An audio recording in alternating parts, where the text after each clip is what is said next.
अमरावतीच्या महायुतीचे उमेदवार नवनीत राणांनी भाजप प्रदेशाध्यक्ष चंद्रशेखर बावनकुळे यांना टोला लगावलाय।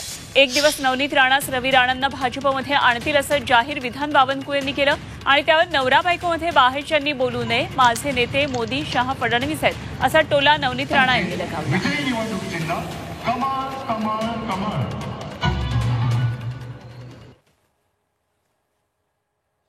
एक दिवस नवनीत जी घरात आदेश देतील आणि राणाजींना सुद्धा मोदींच्या नेतृत्वामध्ये आज नाही उद्या कधीतरी मी आज कधीच म्हणणार नाही। बावनकुळे म्हणाले होते की नवनीत राणाच एक दिवस रवी राणांना आदेश देतील आणि आपल्या पक्षात घेतील।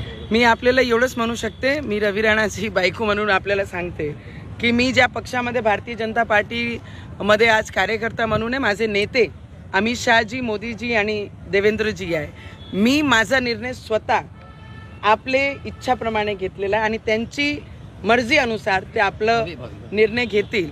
तर मला असं वाटते की नवरा बायकोंमध्ये कोणी बाहेरचं ना बोललेलं बरं आहे।